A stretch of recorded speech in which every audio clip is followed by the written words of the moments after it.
live aqui, ele demora uns segundinhos para entender que a gente já está online, então só um pouquinho.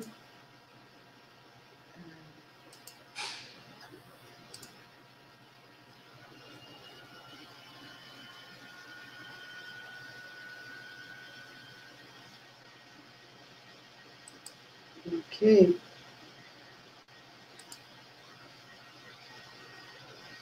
Ok, então, agora estamos ao vivo. Né? São 14h59, olha, estou 1 minuto adiantada hoje. Ansiedade de performance. Então, mas o pessoal começa a chegar já, eu sempre sou muito pontual, né, às 15 horas, eu olhei 14h59, eu falei, tá na hora. Mas, de qualquer forma, a gente já está transmitindo. César, eu quero agradecer muito a sua disponibilidade de estar aqui domingão, né? Então, para muita gente não está fazendo diferença que dia da semana é, na quarentena, a gente demora a lembrar que dia que é, mas enfim, eu agradeço muito, é um prazer de receber aqui hoje, gente, o professor César Traude, percussionista da Universidade Federal de Uberlândia, onde ele é professor, recentemente deixou o cargo de direção do Instituto, da Escola de Artes, Instituto de Artes, né? E está até mais leve por isso, que é sempre bom, né? Mas é só para falar um pouco para vocês da grande experiência que tem. Foi grande parceiro durante a minha gestão na Ampom, a gente realizou congresso em Uberlândia e desde então temos, 2011, né, César? Temos mantido aí esse coleguismo, essa parceria muito legal, e na Abrapem também, atualmente secretário da Abrapem, na minha diretoria. Então, é com muita satisfação que eu recebo o César aqui para falar um pouco com a gente sobre performance musical e tecnologia, que é uma coisa que ele é expert. Então, César, com você. Bom, boa tarde a todos que estão assistindo. Boa tarde, Sônia. Obrigado pelo convite para estar aqui falando, principalmente sobre um tema que para mim é tão agradável falar, né? Porque falar da performance com tecnologia é basicamente falar da minha vida acadêmica, da minha pesquisa. Então, eu queria, inclusive, introduzir esse assunto falando um pouco de como foi a minha experiência, meus primeiros contatos com a performance com tecnologia, que eu acho que é importante para contextualizar, para saber o porquê também eu estou falando desse tema. E eu acho que pode ajudar quem está aí começando a estudar repertório que envolva tecnologia. Bom, você falou aí, quando me anunciou, como professor de percussão, né? Eu tenho minha formação lá na Unicamp, né? Fiz o curso bacharelado em percussão na Unicamp. E foi lá, durante o curso de percussão, que eu tive meus primeiros contatos com o repertório que envolvia interação com sons eletrônicos, né? E principalmente pelo contato com os compositores lá da Unicamp, e o Manzoli, professor lá da Unicamp de composição, e que é um dos primeiros pesquisadores aqui no Brasil que estudou e tem lidado com essa parte de tecnologia.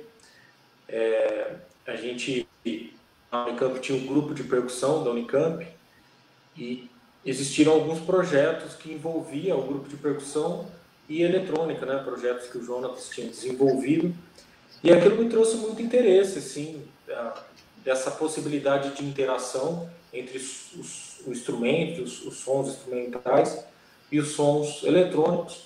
Também tem um incentivo pessoal.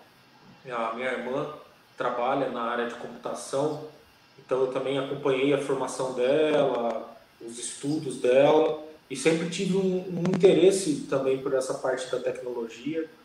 Acho que se eu não fosse percussionista, talvez eu teria ido para esse lado da computação também. Então foi também uma maneira de misturar duas coisas que me interessavam, né? Que era a performance da percussão, os instrumentos, né? Uma família de instrumentos que sou apaixonado, mas também essa coisa da tecnologia que sempre me agradou e que sempre me interessou bastante. Bom, e falar de performance de percussão traz, de qualquer instrumento, na verdade, com tecnologia, traz grandes desafios, assim como a performance em grupo, em dueto, em trio, né?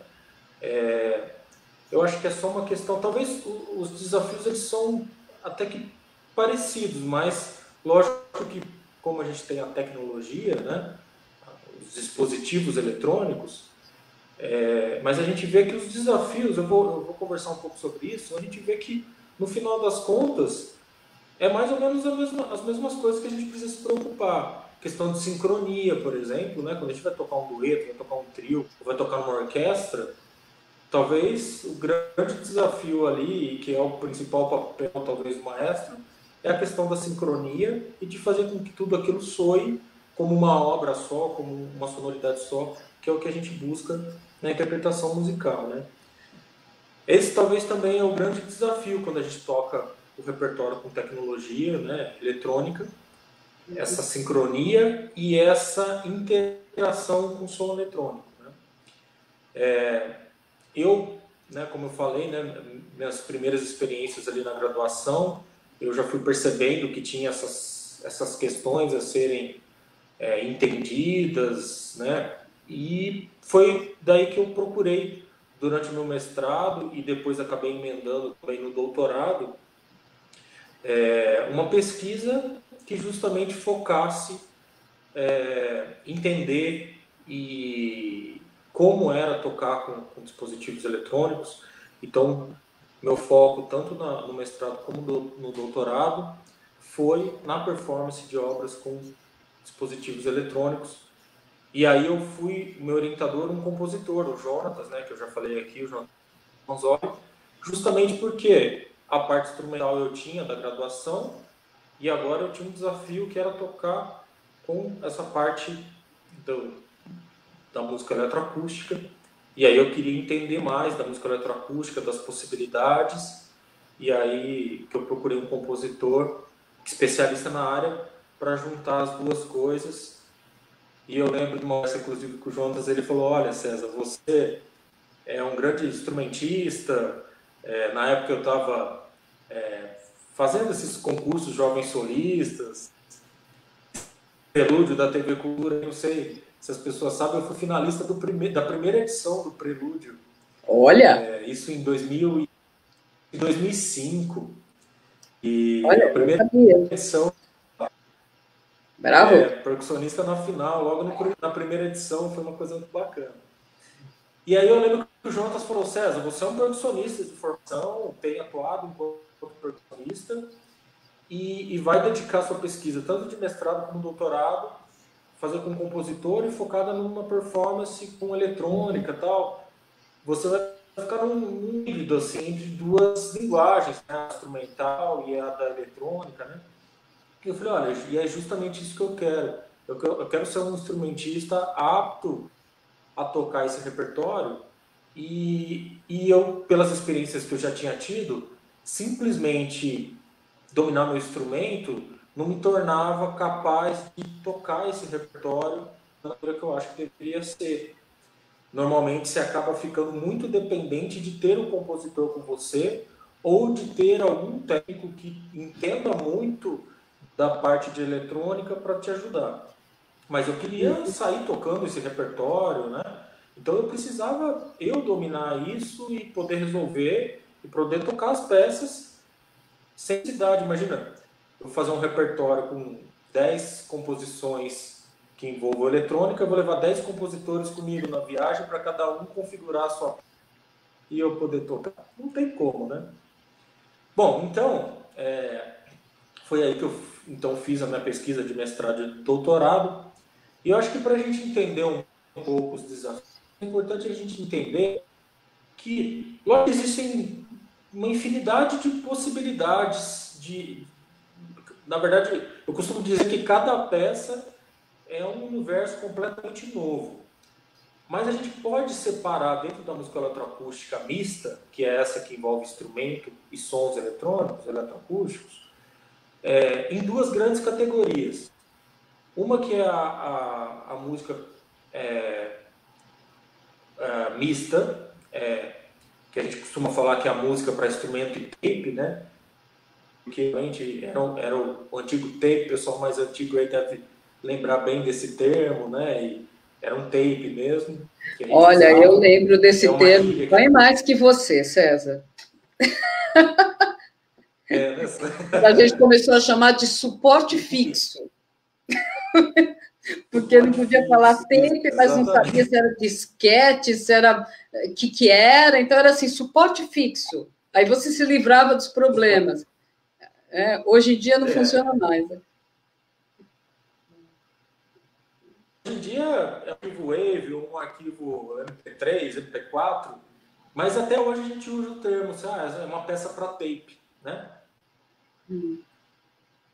Mesmo que a tecnologia muda, essa expressão tape ela é usada até hoje. Mas o que é isso? É quando a parte eletroacústica, os sons eletroacústicos, eles são trabalhados pelo compositor em estúdio, são gravados num suporte fixo, como a Sônia lembrou bem aí o termo, que pode ser um tape, que pode ser um MP3, que pode ser um wave. Então tá lá no suporte fixo e a gente toca, né, junto com esse áudio. Então você dá o play, literalmente, nesses sons já pré-gravados e vai tocar junto com esses sons que já estão prontos. Né? Então, de certa maneira, é muito parecido com a gente tocar um duo instrumental. Só que você imagina que o seu duo instrumental é um instrumentista que, a partir do momento que você falar para ele toca, ele sai tocando exatamente igual, né? O que, por um lado, é interessante, né? Porque às vezes a gente vai tocar em dueto aí, o nosso parceiro cada vez toca de um jeito. E aí, na hora, você sempre tem uma surpresa. Na música tape não tem esse problema. É sempre exatamente igual. Por outro lado, esse exatamente igual traz algumas dificuldades, porque tem que muitas vezes a gente não se dá conta na performance instrumental, que é a questão do olhar, que é a questão da respiração, né? São coisas que qualquer instrumentista deve trabalhar quando está trabalhando música de câmara, mas é inclusive aquilo que nos dá a sincronia, né? Você deu play, ele sai tocando, você regula o volume e você precisa. A gente até usa uma brincadeira assim, assim, você sai correndo atrás do tape, porque ele não vai te esperar, ele não vai. Se na hora você segurou a ferramenta um pouco mais, segurar com você. Não, ele vai seguir e você corre atrás dele, né? Mais ou menos como solar com Mas eu acho que orquestra. assim, corre também. É melhor você se Depende um pouco apressar do do que eles não maestro, te mas no esperam. geral, né? É verdade. Então, assim, hoje em dia, bom, na verdade, desde quando foi criada essa modalidade, né, de composição, as primeiras são da metade do século XX, música eletroacústica surge ali em 1950, mais ou menos, e as primeiras peças mistas vão ser de 50 e pouco, assim, né? A gente sempre vê nos livros, sempre falando assim que os compositores, quando começaram a compor as músicas eletroacústicas, viram uma coisa muito legal que seria eliminar o intérprete, né? Porque o intérprete cada hora toca de um jeito, traz imperfeições para a música dele, e na música eletroacústica ele podia ir no estúdio fazer a música perfeita do jeito que ele acha que deve soar e tocar sempre igual, sempre perfeito. Só que falta o instrumentista no palco, né? E aí a gente vê que rapidamente esses compositores passam a trazer o instrumentista e mesclar as duas coisas, né? Então ele faz a parte da música eletroacústica, mas ele mescla com instrumentos. Lógico que existe também a música acusmática, que é só a com sons eletrônicos, é muito bacana, inclusive, mas essa coisa de eliminar o instrumentista que inicialmente se falava, não, né? Não ocorreu. Bom, e aí existe então algumas maneiras de buscar essa sincronia com o tape, né? Pode ser desde ouvir muitas vezes e você ter que, através do som, você conseguir sincronizar. Pode ser através de um cronômetro, né? Você vê o tempo correndo e aí às vezes na partitura vem até escrito, olha, nesse exato momento aqui é quando dá 5 minutos e 13. Então, 5 e 13 no cronômetro você tem que tocar, né? Então, às vezes é comum, do lado da partitura você tem um cronômetro ali, que a hora que toca, começou a tocar o tape, o cronômetro começa a correr para você poder sincronizar.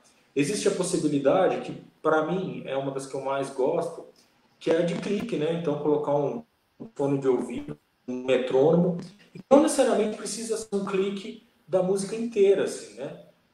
Às vezes é só para trechos muito específicos que você precisa de uma sincronia muito exata. Você coloca aquele clique, ele te dá um compasso antes e você consegue, né, tocar exatamente uma nota específica que é muito junto com o tape ou não. Eu, inclusive, e aí que eu acho importante, para quem quer tocar esse repertório, também dominar um pouco da tecnologia, eu hoje faço muitas vezes os cliques, então eu não fico esperando que o compositor me mande o clique da música dele. Então, às vezes, ele me manda só a parte, o tape, né, da música dele, e eu, às vezes, falo, vou ficar aqui tentando sincronizar, decorando, ouvindo muitas vezes, às vezes você não tem tempo para fazer isso, estudando um repertório longo. O que eu faço? Eu mesmo faço meu guia, crio meus cliques, e aí faço uma anotação na partitura lá, e põe um fone de ouvido, um compasso antes, vem o clique, eu consigo fazer minha sincronia, né? Bom, e aí existe uma outra modalidade, eu sei que eu já estourei um pouquinho o tempo aqui que eu tinha combinado, mas que eu acho que Tá tranquilo. falar que talvez é aquela que o pessoal mais tem um certo receio na hora da performance, que é a interação em tempo real, né? A interação em tempo real ela vai surgir mais no final do século XX e diria que agora no século XXI é talvez uma das principais linhas composicionais, né? Que o que acontece? Né? Os computadores eles vão cada vez ficando mais rápidos, a velocidade de processamento cada vez maior, também vai barateando o preço. Apesar de o computador ser caro até hoje, mas hoje já é bem mais barato. A Sônia vai lembrar também, Sônia, que antigamente existia financiamento de computador, de tão caro que você ia num banco fazer um financiamento para poder comprar um computador, né? Hoje em dia já não existe isso, porque, né? Então, assim, olhando historicamente, o preço dos computadores tem diminuído, né? E isso possibilitou que as pessoas tenham acesso aos computadores, que os compositores tenham acesso, que os intérpretes tenham acesso. E com os computadores ficando mais rápido, começou a surgir a possibilidade de que alguns processos, alguns procedimentos, né, da música eletroacústica, ao invés de serem feitos por lá no estúdio, fossem feitos em tempo real, que é em inglês live electronic ou eu gosto de usar o termo em português, que é processamento eletrônico em tempo real ou eletrônica em tempo real, né? Então é quando alguns parâmetros da música, ou muitas vezes toda a parte eletrônica da obra, ela é processada em tempo real. Então você tem normalmente um computador, um aplicativo, hoje em dia existem aplicativos específicos para composição e performance deste repertório. Os mais conhecidos é o Max MSP e o Puredata. O pessoal aí talvez já tenha ouvido falar desses softwares. O Max é um software pago, o PD é um software livre, mas são muito parecidos na maneira de funcionar. E aí você então consegue interagir em tempo real com o computador. Essa interação, ela precisa se dar de alguma maneira, né? Da mesma maneira que quando a gente vai interagir com o instrumentista, a gente olha para ele e a gente ouve ele, com o computador, o que sai do computador, o computador precisa nos ver ou nos ouvir. Como que isso vai ocorrer? Através de interfaces eletrônicas. Então, você pode ter, né, o microfone é um sensor que capta som e transmite esse som para o computador. Você pode ter um sensor de movimento, você pode ter um sensor de pressão. né? Aí, dependendo da peça, do instrumento que o compositor está escrevendo, você vai escolher quais são os melhores dispositivos eletrônicos para fazer essa interação em tempo real. Bom, o que eu acho importante que o instrumentista... Falta... Pois não, Sônia. Não, pode concluir, eu vou te passar uma pergunta depois.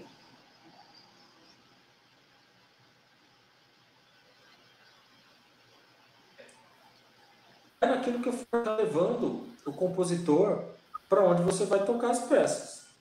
Então você precisa, primeiro, ter acesso, se não for comprar, pelo menos ter acesso a algum lugar que tenha os dispositivos eletrônicos para poder estudar e tocar. E precisa dominar, minimamente, montar e configurar esses dispositivos eletrônicos. Na hora da performance, é igual um dueto com outro instrumento, né? Você vai tocar interagindo sonoramente com o outro. Só que é um instrumentista que você precisa levar ele, colocar no palco, afinar o instrumento dele, regular o volume dele e falar para ele começar a tocar, né? Então, acho que esse é o maior desafio, né? Você vai tocar um dueto em que você tem que ir lá e configurar todo o seu colega que vai tocar com você, né? Então, conhecer e se adaptar a esses dispositivos, para mim o grande desafio de quem vai lidar com esse repertório, né? Primeiro, você precisa dominar o seu instrumento, lógico, mas a partir daí você precisa conhecer e lidar com dispositivos eletrônicos, seja computador, placa, microfone, sensores, sistema de amplificação. É importante saber configurar, né, o volume, cada teatro vai ter uma resposta, é importante saber lidar com isso. E a outra é o software que você está utilizando. Então você precisa saber ligar o software, saber regular o volume dentro do software, saber minimamente os controles para poder tocar uma peça que envolva a ele no tempo real. César, o Edmundo Ora está te falando oi e está te fazendo uma pergunta. Se o ato de fazer música é discursivo, que envolve emoção, e esta varia de apresentação para apresentação, trabalhar com um elemento estático, o tape, pode se tornar bastante desafiador e vai de encontro à performance em si. Eu me pergunto, como fica a eloquência e a persuasão nesse contexto? Bom, primeiro quero mandar um abraço para o Edmundo. Edmundo foi professor lá na Unicamp, na época que eu era aluno, né? Grande respeito por ele. E também um colega depois, uma pessoa que eu respeito e gosto muito, sempre encontrando aí nos congressos, pessoa que eu gosto de conversar muito. Realmente, eu acho que é um desafio muito grande, né? Essa expressividade e essa coisa, né, de cada performance do momento, que eu vivencio muito, né, enquanto instrumentista, não toco só o repertório com eletrônica, ele realmente fica mais limitado quando a gente vai tocar a peça com tape, porque é isso, né? Não existe a expressividade, eu diria que ela já foi feita no estúdio e gravada e fixada, inclusive a expressividade daquela composição, né? A performance daquela composição foi feita no estúdio e ela ficou fixa ali. Existe, aí vai depender um pouco da maneira como o compositor escreve a parte instrumental. Tem peças que são muito determinadas, assim, né? Todas as notas, os tempos, e aí realmente chega ao nível de que não existe a possibilidade de eu vou segurar um pouquinho mais porque eu senti que eu posso ser mais expressivo hoje, eu tô mais, né, essa emoção do momento e trazer isso para a hora da performance, muitas vezes ela não pode existir. Você tem que tocar no cronômetro 30 vezes que você tocar a música, você vai ter que tocar 30 vezes exatamente igual, porque precisa sincronizar exatamente com o tape, e essa expressividade ela é bem limitada. Existem outras composições que existe o tape lá, mas às vezes não existe uma sincronia tão milimétrica entre o que o instrumentista está tocando e o tape. Muitas vezes, inclusive, a parte instrumental é comum que tenha trechos, ou às vezes existem até peças que ela é toda improvisada. Nesses casos, aí realmente você consegue ter a maior expressividade, porque você não está tão rígido, apesar de que existe um tempo do tape, mas dentro de sessões, né, você tem mais flexibilidade para se expressar mais, né, para fazer um ralentando, para fazer. Mas eu diria que isso acontece na música instrumental também, né? Quando a gente vai tocar lá na orquestra, eu toquei muitos anos em orquestra, percussão principalmente é um robozinho tocando ali, né? Você não tem muita possibilidade de falar, essa frase aqui que bonita, vou dar uma ralentada aqui. O maestro já olha para você, já te mata no olhar. Se você fizer a segunda vez, ele já te manda passar lá no RH, né? Então... Ô César.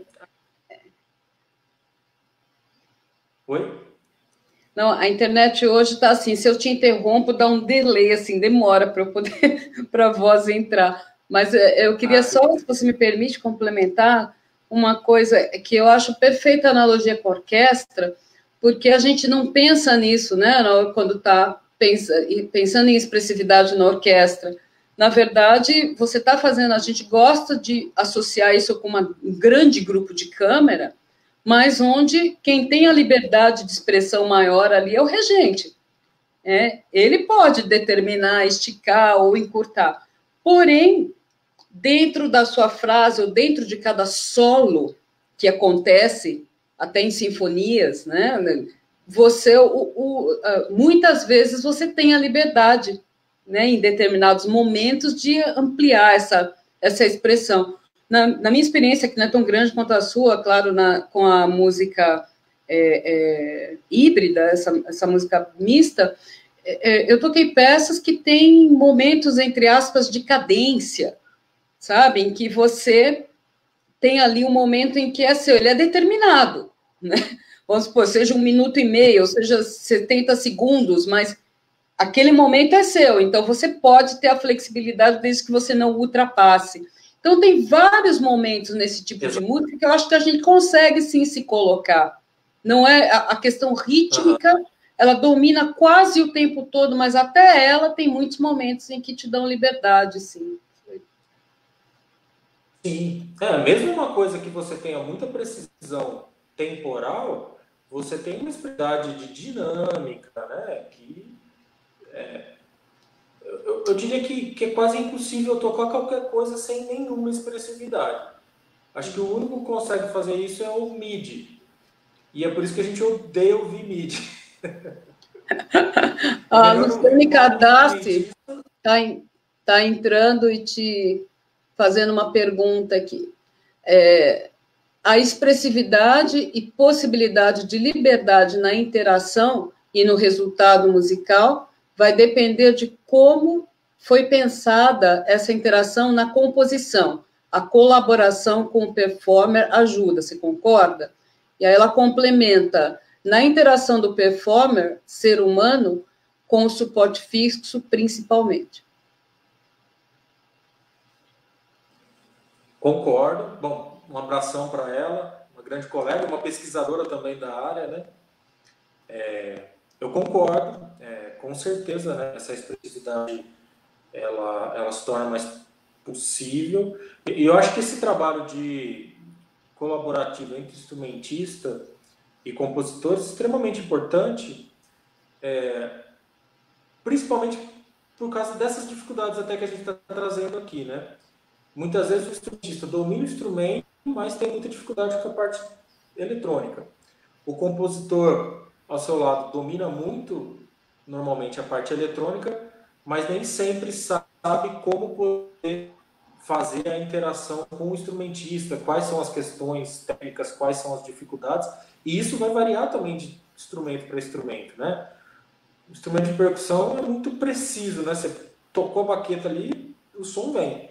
o contrabaixo, que é o seu instrumento, você tem o arco, que às vezes vai dar uma segurada no som ali até ele vir um pouco, né?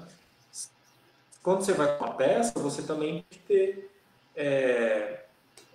tem essas questões que quando existe o trabalho colaborativo entre os dois, com certeza você vai conseguir ser muito mais musical e trazer mais dessa expressividade. Mas eu acho que, mesmo que não ocorra esse trabalho colaborativo, sempre existe espaço para expressividade.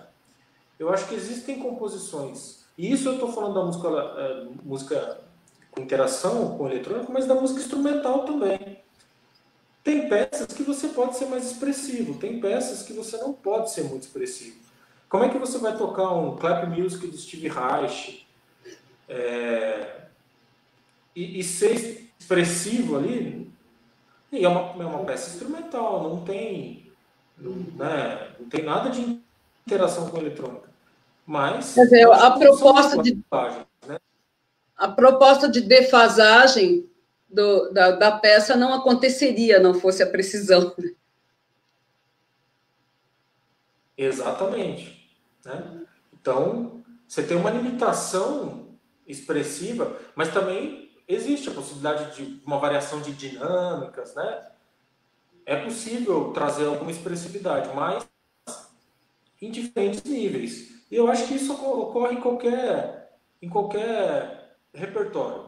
Eu ouço muito essa crítica, assim, principalmente dos instrumentistas, de que tocam eletrônica, você vira um robô tocando e você não consegue ser expressivo. Na verdade, eu acho que, infelizmente, é uma má visão de quem já tem um certo preconceito com o repertório. Você pode ser extremamente expressivo tocando esse repertório quando você entende. E entende também as possibilidades, as diferentes possibilidades de expressividade que cada peça possibilita, assim como você pode tocar uma peça instrumental como um robô, que infelizmente muitas vezes são os virtuosos que a gente chama.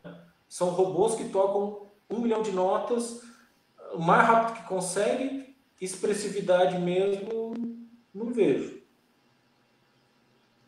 Bom, gente, estamos aí nos 31 minutos, né? O papo está tão bom que, como sempre, não dá vontade de parar, mas como sempre, César, eu falo, a qualquer momento, pelo jeito a quarentena vai longe, e eu me comprometi a estar aqui enquanto ela durar, então, quando você quiser voltar, as portas estão abertas. Queria dar uma dica para quem, eu sei que tem alunos de graduação acompanhando, talvez pessoas que não tenham contato com a música mista ou com a música eletroacústica. A discussão que o César colocou logo no começo, dos compositores quererem eliminar os performers, foi uma discussão muito grande no começo do século XX, e houve um movimento grande em torno disso, que quem quiser se informar mais, pode buscar um artigo que se chama Who Cares If You Listen?, que é do Milton Babbitt, né? que foi um debate muito grande que aconteceu e chegou a ser publicado, alguns textos publicados com debate em compositores que defendiam performance e outros que não. Foi um momento muito importante, um momento que eu sinto falta hoje, no século XXI, da gente debater ideias e não se fechar em nichos onde ninguém conversa com ninguém. Era um momento muito importante de discutir. E hoje continua existindo as duas coisas. Tem gente que só faz música acusmática e tem gente que trabalha em colaboração e muito, e tem gente que só toca música tradicional. Ora, o século XXI tem espaço para tudo, mas foi fundamental que essa discussão tivesse acontecido lá na primeira metade do século XX. Então, se você não está inteirado nessa discussão, não começa a reinventar o século XX. Procura as informações, vai ler a respeito disso, que é uma passagem muito importante da história da música recente. Né? Tem um livro muito interessante do Taruskin, Richard Taruskin, e o último capítulo dele justamente coloca essa discussão. O que vai acontecer, né, essa discussão do who cares if you listen, quer dizer, ninguém está aí se você quer ouvir ou não, defendendo que os compositores deviam ser pesquisadores de laboratório, e não interessa se você quer ouvir ou não a música deles. Mas essa não é uma discussão de hoje, essa é uma discussão de quase 100 anos atrás. Então, eu estou alertando para, assim, se você está entrando em contato com essa história agora, vai se informar para você não levantar uma coisa que não cabe mais hoje em dia, né? É uma lembrança aí que o César trouxe para a gente, muito bem lembrado. E lembrar que a gente vai ter, a Luciane vai estar aqui falando sobre colaboração, num dia que a gente não agendou ainda, e outras pessoas. Então, lembro que todo mundo que está aí assistindo, eu sei que tem colegas, tem alunos e tem colegas também, né, que têm o privilégio de estarem aqui assistindo, continuem mandando suas sugestões de temas, sugestões enfim, de convidados, apareçam, né? Edmundo Hora ontem falou, olha, tem mais um assunto legal para falar, e dia 21 ele volta, vai falar sobre Bach com a gente, né? É assim. Então, maravilha. César, passo para você aí a despedida, já dei meu recado. Legal. Bom, Sônia, eu queria dizer que quem tiver interesse no assunto, quem quiser conversar um pouco mais, pode me procurar. Estou aí no Facebook, é fácil achar meu e-mail aí na internet, e vai ser um prazer conversar com quem tiver interesse. E eu gosto sempre de falar uma coisa, quando eu discuto esse assunto, que é dizer que o instrumentista do século XXI, ele precisa ser um instrumentista que se adapta a diferentes situações. Sabe, você sai do teatro, você acabou de tocar com uma orquestra, depois você vai tocar com eletrônica em tempo real, depois você faz uma performance de música cênica. Então você precisa se adaptar a diferentes contextos, né? E acho muito legal e necessário que pessoas se especializem em determinadas áreas, mas é extremamente importante essa habilidade também de lidar e de se envolver com diferentes contextos musicais, né? Só tende a nos fazer crescer. Bom, Sônia, quero agradecer mais uma vez o espaço, poder falar desse assunto que eu gosto tanto. Para mim é um prazer e uma honra conversar. Você falou da nossa relação enquanto colegas, já pesquisadores, mas a gente tem uma relação anterior que talvez para você não marca, mas para mim marca, que é da época que eu era aluno e encontrava com você nos congressos como professora, pesquisadora, e eu lembro uma vez que o primeiro pôster que eu fui apresentar num congresso, e eu lembro que você veio ler o pôster e eu fiquei ali meio que, meu Deus, a Sônia Rai está aqui, o que eu vou falar para ela, sabe? E hoje poder estar aqui conversando enquanto colega é muito bacana, porque é uma pessoa que eu respeito muito como musicista, como pesquisadora e como pessoa, que é uma pessoa maravilhosa e hoje eu posso chamar de amiga, né? Então, muito obrigado, viu, Sônia? Obrigada, César. Que legal, que lembrança boa, né? Eu não briguei com você, né, por causa do seu pôster, não, né? Nossa, eu lembro que você fez umas perguntas difíceis. Ai, meu Deus! Meu passado me condena. Gente, muito obrigada, tá? São 15h37, a gente vai encerrando com essa participação super gostosa do César, muito obrigada. E, é isso, fique em casa, álcool em gel, e amanhã, 15 horas, estamos aqui, tá bom? Obrigadíssimo. Beijo. Legal. Eu que agradeço.